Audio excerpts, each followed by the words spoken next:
Good evening, students. Good afternoon. How are you? Today, myself, Mr. Rahul Sachdeva, and I'm going to take a class as a science teacher as part of your institution, uh, ND Ganga Senior Secondary School, Khairkhat. So, today, as a science subject, I'm going to take your physics part. Actually, you have done most of the chemistry part. Okay, very good. And few of the chapters we have completed. But now we are going to change our mood. We are going to change our system and goes to the physics part. So please keep it in your mind that the physics part is so much easiest part. But if you will concentrate, if you have concentrate on that, so that it means.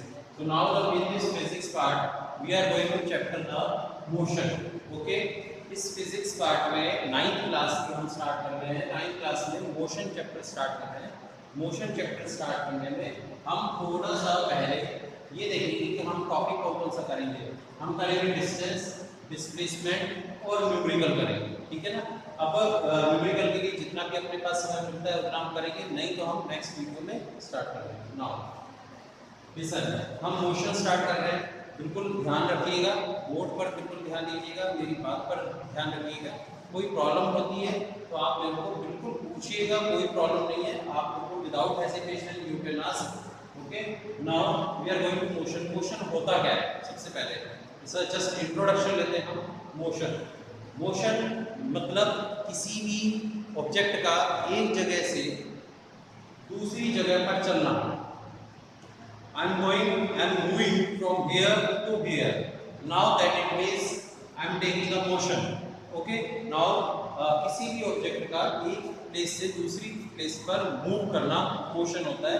अब ये depend करता है कि motion किस तरीके से जाया जा रहा है, उसके पैटर्न्स क्या हैं, वो हम डिस्कस करते हैं। Motion, it is the movement of the object from one place to another place, one place to another.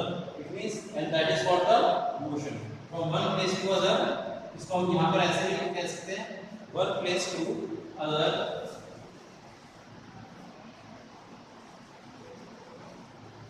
Place is called motion.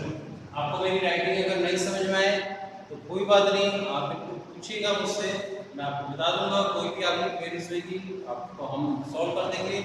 लेकिन इसके बदले में हम बस एक ही चाहते हैं कि आपका ध्यान बोर्ड पर रहे, आपको समझ में आए। आपको समझ में आएगा, I am happy. Okay, now pattern कि मोशन किस तरीके से चलता है, मोशन किस तरीके से मूव करता है। Motion an object can move, object move कर सकता है एक स्ट्रेट लाइन में। ध्यान रखिएगा 9th क्लास में थोड़ा फिजिक्स का थ्योरेटिकल पार्ट ज़्यादा है और 10th में न्यूमेरिकल पार्ट ज़्यादा है। उसमें प्रैक्टिकल है, यहाँ पर थ्योरी है। तो थ्योरी पार्ट ज़्यादा तो हो सकता है स्टूडेंट्स को जो है बोरिंग सा फील होए, लेकिन ऐसा नहीं होना चाहिए। क्यों नहीं होना चाहिए? क्योंकि हम आपको पढ़ा रहे हैं, ठीक है। तो ऐसा नहीं होगा। अब हम यहाँ पर देखते हैं, मोशन जो होता है वो एक स्ट्रेट लाइन में चल सकता है, जैसे कि हम चल रहे हैं। मोशन के एग्जांपल्स क्या हो जाएंगे? Like that the bird flying, blood flow, planets, solar systems, planets and atoms, molecules.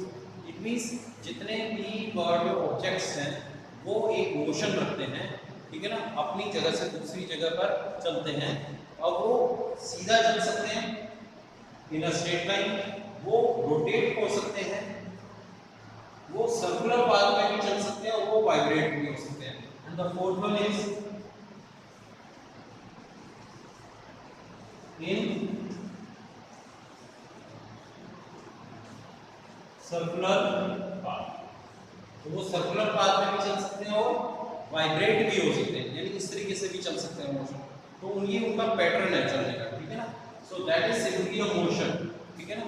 अब हम मोशन के बाद हम बात करते हैं डिस्टेंस और डिस्प्लेसमेंट की। यहाँ पर ये बहुत इंपॉर्टेंट टॉपिक है। डिस्टेंस क्या होता है, डिस्प्लेसमेंट क्या होता है, डिस्टेंस और डिस्प्लेसमेंट में डिफरेंस क्या है, ठीक है ना। इसको हम प्रैक्टिकली समझेंगे और आप इस चीज को रिवाइज करिएगा। जब तक आप रिवाइज नहीं करोगे आपको समझ में तो यहाँ पर आ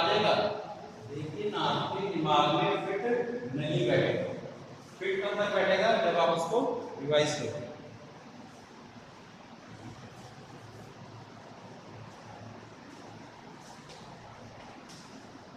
Distance. Distance is also called path length.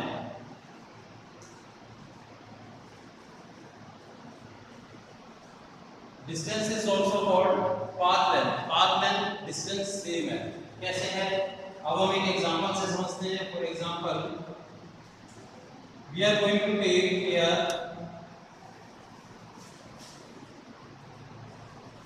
a path through which motion can move as a straight line. यानी ये एक ऐसा पाथ है जहाँ पर क्या है? ऑब्जेक्ट है. यहाँ पर क्या है? ऑब्जेक्ट है और वो ऑब्जेक्ट मूव कर रहा है. और वो कैसे कर रहा है? तो यहाँ पर जो है वो 0 मीटर हो गया, ठीक है ना. और इसके बिट में यहाँ पर ये मान के चलो कि यहाँ पर हो गया 30 मीटर और यहाँ पर हो गया आपका 60 metre. That is the distance. वो ऑब्जेक्ट जो है वो कितना चला, ठीक है ना. अब यहाँ पर आपने इन्होंने O पॉइंट दे दिया है, यहाँ पर हमने O पॉइंट दे दिया है, यहाँ पर हम दे देते हैं A पॉइंट, यहाँ पर हम दे देते हैं C पॉइंट और एक D पॉइंट बीच में आ जाता है इस तरफ में जो कि 40 मीटर पर है. ये 40 मीटर पर B पॉइंट है. ओके. अब ये मोशन, अब ये ऑब्जेक्ट जो है वो मूव करेगा. स्टार्ट हुआ, that object can move from point O to C. It reaches at C and again come back along with this path through B at A. ठीक है ना. and reaches at A. Now see, एक object है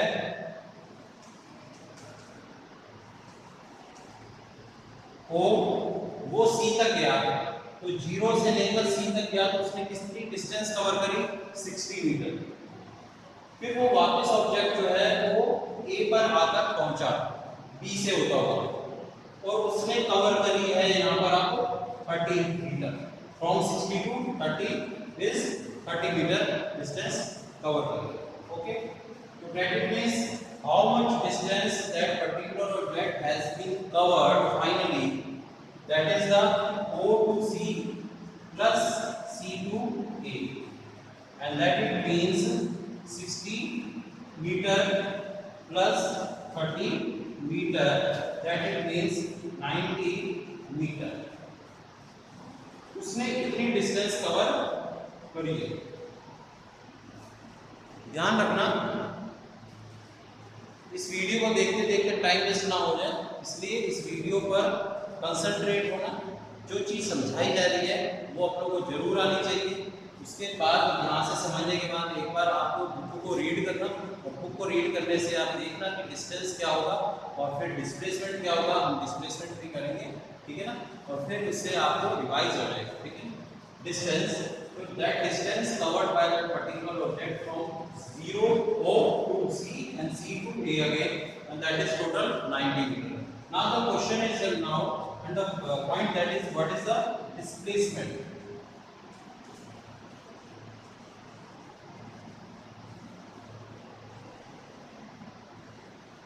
distance का मतलब होता है दूरी कितनी कवर की गई है, कितना भी आपने जो है वो डिस्टेंस कवर किया है.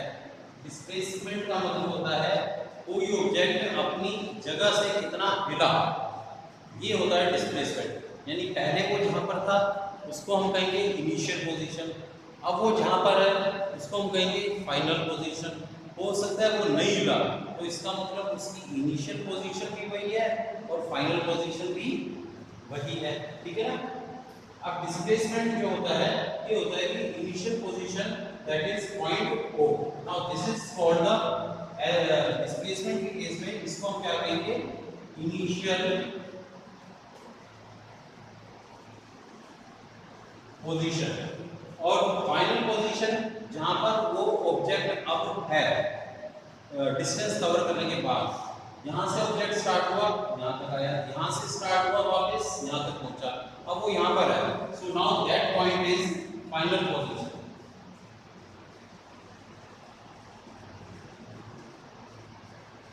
तो इनिशियल पोजीशन और फाइनल पोजीशन में डिफरेंस कितने का है? 30 मीटर का है। सो the displacement is what? Here 30। ध्यान रखना डिस्टेंस है 90 मीटर, डिस्प्लेसमेंट है 30 मीटर। दोनों में फर्क, जहां से जहां तक चल रहा है और जहां से जहां तक चल रहा है वो पूरा जो जितना भी चल रहा है उन सबको टोटल मिलकर क्या होगा? डिस्टेंस। डिस्प्लेसमेंट होगा कि जहां से चला और वापस वो अब कहां पर है, एट प्रेजेंट अब वो कहां पर है, वो चाहे कितना ही चला हो लेकिन वो है कहां पर, पर्टिकुलर ऑब्जेक्ट, उस ऑब्जेक्ट से लेकर और उस पोजीशन, इनिशियल पोजीशन तक की स्ट्रेट डिस्टेंस निकालनी है, सीधी डिस्टेंस निकालनी है या वो कहां पर है। वो अब यहाँ पर पहुंच गया। अब इन दोनों में फर्क कितने का डिफरेंस है? 30 मीटर का। So the displacement is 30 metre. Okay, got it?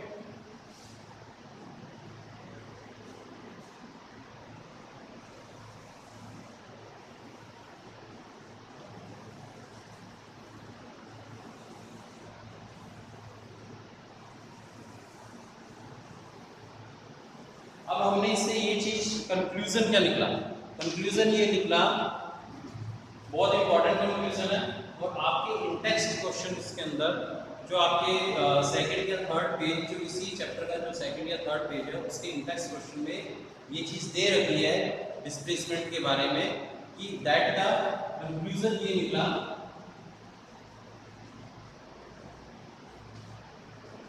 Displacement can be 0 but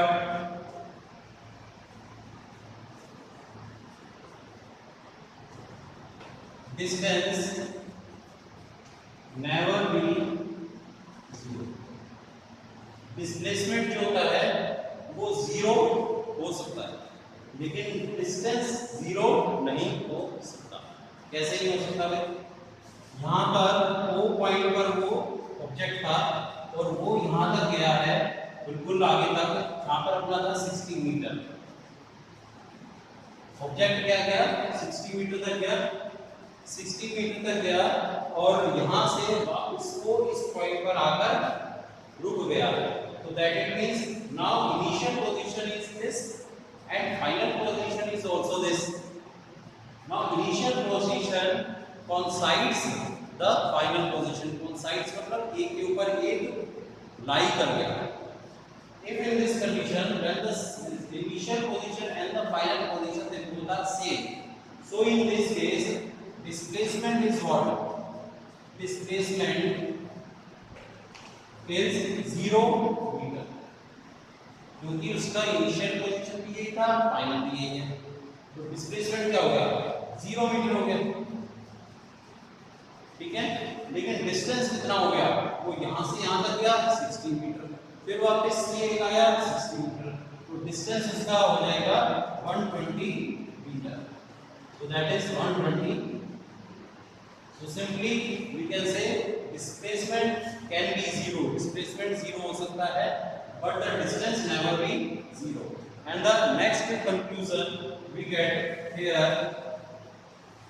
एक और conclusion क्या निकला? that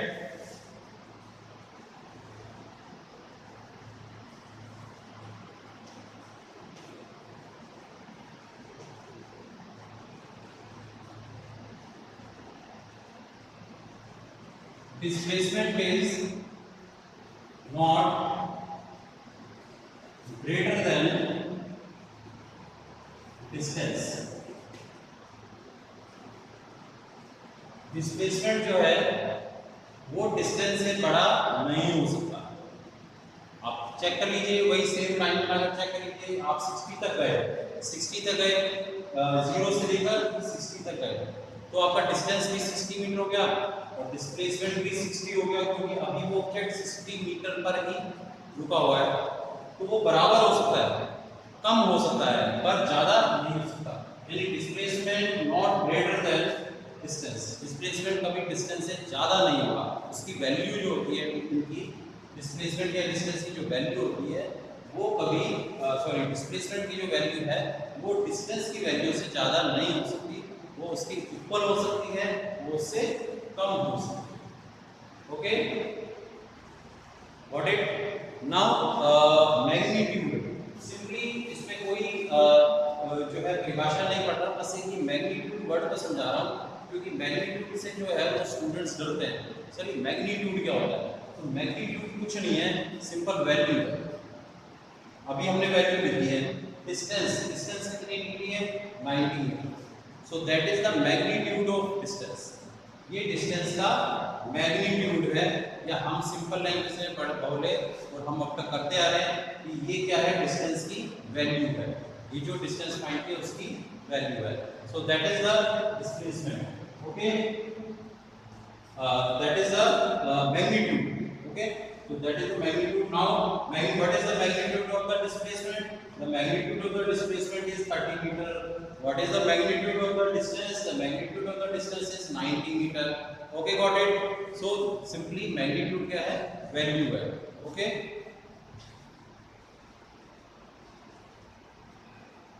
यहाँ पर आपके बुक के इंडेक्स क्वेश्चन दे रखे हैं। इंडेक्स क्वेश्चन मेरे सामने भी बुक नहीं है, बुक के इंडेक्स क्वेश्चन दे रखे हैं। इंडेक्स क्वेश्चन को आप देखिएगा, और वो जो सबसे पहले इंडेक्स क्वेश्चन है वो बिल्कुल आप कर सकते हो। उस इंडेक्स क्वेश्चन में क्या है कि एक एग्जांपल दो डिस्टेंस और डिस्प्लेसमेंट का। हमने ये वाला एग्जांपल दिया, आप कोई भी एग्जांपल दे सकते हो डिस्टेंस डिस्प्लेसमेंट का, ठीक है ना। और ये भी दिए रखा है कि डिस्प्लेसमेंट कैन बी 0 और नॉट, कैन बी ग्रेटर और नॉट, उस चीज़ को भी मैंने आपको बता दिया। यानी आप वो क्वेश्चन जो है बड़ा ईजीली जो है वो आप अटेंड कर सकते हो। अब ये जो है डिस्प्लेसमेंट जो है इसके लिए एक बीच में एक क्वेश्चन दे रखा है, क्वेश्चन दे रखा है क्वेश्चन नंबर 2 फार्मर वाला, ठीक है ना। ये फार्मर वाला जो क्वेश्चन है ये आपको मतलब मैं करवाऊंगा तो मैं नहीं, लेकिन थोड़ा सा आपको एक्सरसाइज पे इसमें ध्यान रखना है। फार्मर वाला क्वेश्चन जो है अटेंड करना है आपको, ठीक है ना। इस फार्मर वाले क्वेश्चन में सिंपली क्या दे रखा है, यहाँ पर एक स्क्वायर रीजन दे रखा है। There is a square region given in this former question. इस स्क्वायर रीजन जो है, स्क्वायर रीजन का जो साइड है वो 10 मीटर दे रखी है। तो डेफिनेट है कि जब 10 मीटर की एक साइड दे रखी है तो वो पूरे रीजन की जो पैरामीटर हो जाएगा वो क्या हो जाएगा? भाई ये स्क्वायर है, स्क्वायर 10 मीटर की साइड दे रखी है, इसका पैरामीटर क्या होगा? 40 metre. That it means 4 into sides, that it means 4 into 10 metre. तो कितना दे देगा? 40 मीटर का, ठीक है ना। तो यहाँ पर जो है वो वाला क्वेश्चन जो है क्वेश्चन नंबर 2 है इंडेक्स का, वो अपनों को बिल्कुल करना है, ठीक है ना। वो मैं आपको समझाऊंगा। अभी हमने अभी तक जो पढ़ा हमने यही पढ़ा, तो अभी हमने डिस्टेंस पढ़ा, डिस्प्लेसमेंट पढ़ा। अब हम एक न्यूमेरिकल करते हैं, क्वेश्चन नंबर 2।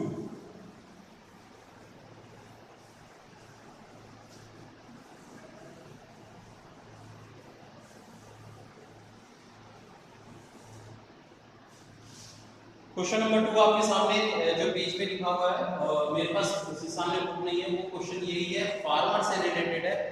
फार्मर जो होता है उसकी जो फील्ड जो होता है फार्मर का, उसकी जो बाउंड्री होती है वो स्क्वायर फील्ड होती है, और उसकी बाउंड्री जो है वो 10 मीटर ईच साइड है। तो आप क्वेश्चन सामने रखेंगे और उसको पढ़ेंगे, उसको रीड करिएगा और उसको क्वेश्चन को सॉल्व करिएगा, देखिए। अब जो एग्जाम्पल है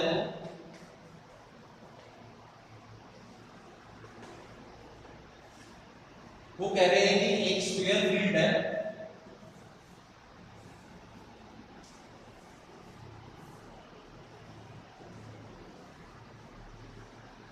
जिसकी साइड है 10 metre.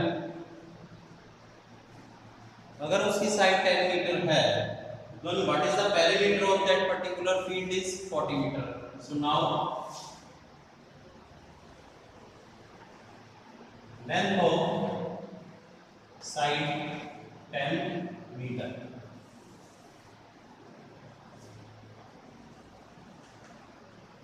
Perimeter is what? 4 into side, that it means 40 meter. Okay? अब ये क्वेश्चन में ये कह रहा है कि जो पेरीमीटर कवर किया है फार्मर ने वो 40 सेकंड में किया है, और पेरीमीटर कितना है? 40 metre. Now in 40 seconds distance covered equal to 40 metre. 40 second में जो डिस्टेंस कवर हुआ है 40 मीटर। 1 सेकंड में जो डिस्टेंस कवर होगा वो कितना होगा 1 मीटर। कैसे होगा 40/40। 1 सेकंड में जो डिस्टेंस कवर कर रहा है इस हिसाब से जो फार्मर डिस्टेंस कवर कर रहा है 1 सेकंड में वो 1 मीटर।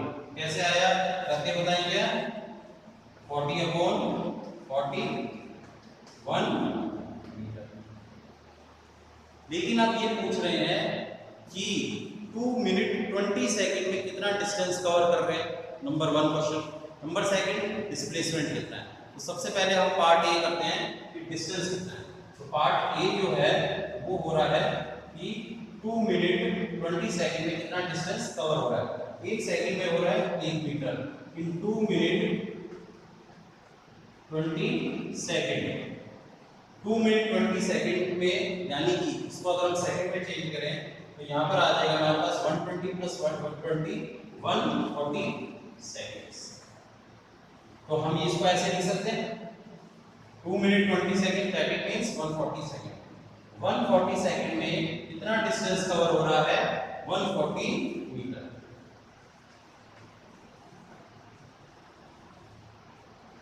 तो ये है total distance covered, that is the total distance covered by a farmer in 2 meter 20 second.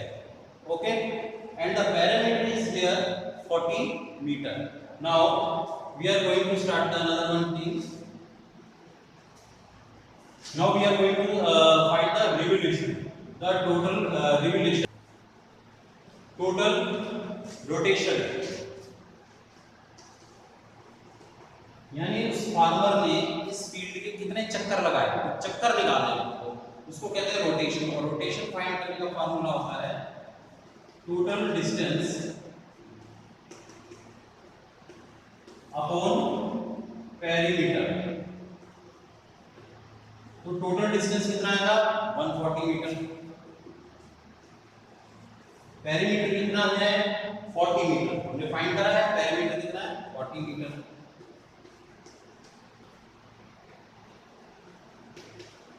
3.5 rounds. तो सबसे पहले तो अब ये क्वेश्चन पूरा कंप्लीट हुआ है, लेकिन मैं थोड़ा सा आइडिया लेता हूं जो स्टूडेंट बोर हो रहे होंगे, लेकिन उनको बोर होना नहीं चाहिए, उनको मैं बता देता हूं यहाँ पर एक बार फिर दोबारा से रिपीट कर देता हूं। हम फाइंड कर रहे हैं डिस्टेंस और डिस्प्लेसमेंट। डिस्टेंस हम फाइंड कर चुके हैं कि 2 मीटर 20 सेकंड में टोटल कितनी डिस्टेंस कवर करेगा वो फार्मर, वो करेगा 140 मीटर। अब हम कर रहे हैं डिस्प्लेसमेंट। डिस्प्लेसमेंट को फाइंड करने से पहले हमें ये पता लगाना पड़ेगा कि चक्कर कितने हैं। तो ध्यान रखना 3 बातें हो रही हैं, डिस्टेंस, डिस्प्लेसमेंट बीच का, और उसको फाइंड करने के लिए पहले हमें ये पता है कि कितने रोटेशन है, कितने रोटेशंस हैं, कितने रिवोल्यूशन है, हम इसको रिवोल्यूशन भी कहते हैं, या कितने चक्कर लग रहे हैं। तो ये फार्मर जब ये चक्कर लगा रहा है तो ये लगा रहा है 3.5 rounds. Okay, got it my point. 3.5 rounds लगा रहा है। सपोज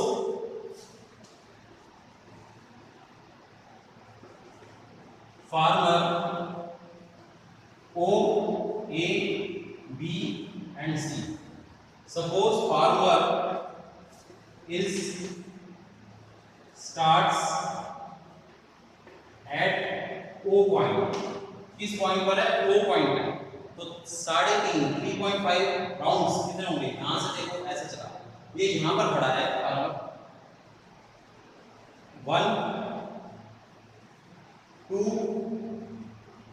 3 और इसका हाफ यानी इस पॉइंट पर।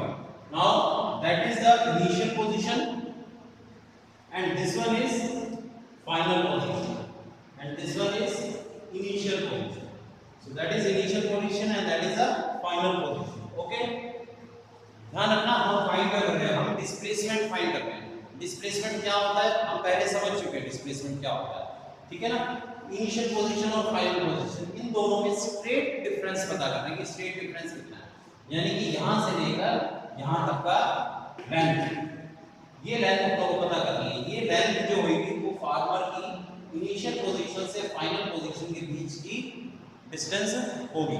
ओके, अब ये कैसे लगाएंगे ये आपको करना है, ये आपका होमवर्क है। 10 मीटर ये साइड है, 10 मीटर ये साइड है, क्यों है? क्योंकि स्क्वायर है। हमें फाइंड करना है ये OB using the Pythagoras formula. Pythagoras फार्मूले का यूज करेंगे। यूजिंग द पाइथागोरस फार्मूला हम क्या करेंगे 10 metre 10 square metre equal to OB square. OB square क्या निकलेंगे से OB स्क्वायर से OB निकालेंगे। OB equal to 10 square metre का रूट हो जाएगा और उसके रूट को हम सॉल्व करेंगे तो हमारे पास जो आंसर आएगा वो आएगा 10 रूट 2 मीटर। या फिर हम इसको आगे हम सॉल्व भी कर सकते हैं 1.41 मीटर, ठीक है ना। तो 10 root 2 metre. So that is the finally displacement. यहाँ पर थोड़ी सी चौक पे प्रॉब्लम हो रही है, चौक नहीं चल पा रही है ये, ठीक है ना। 10 रूट 2 मीटर कैसा आएगा यूजिंग पाइथागोरस फार्मूला से। तो इसके बाद हमें क्या लिखना है यूजिंग पाइथागोरस फार्मूला। पाइथागोरस का यूज करें this one square equal to OB equal to this one का रूट और हम इससे OB निकालेंगे 10 रूट 2 मीटर। ओके, अभी इसी यहाँ तक हम अभी करते हैं। यहाँ तक आपको कोई भी प्रॉब्लम होती है तो बेझिझक विदाउट हेजिटेशन आप कमेंट बॉक्स में लिखिएगा, उस पर वर्क किया जाएगा और कोई प्रॉब्लम नहीं होगी। तो आप यहाँ तक समझ सकते हो, ठीक है ना। और फिर हम नेक्स्ट जो क्लास लेंगे वो इसके आगे का पोर्शन लेंगे, उसमें हम यूनिफॉर्म नॉन यूनिफॉर्म्स मोशंस के बारे में पढ़ेंगे, ग्राफ पढ़ेंगे, ठीक है ना। तो अभी तक आपको रिवाइज करना है और तब तक हम इस क्लास को यहीं पर ही शट ऑफ करते हैं। Thank you.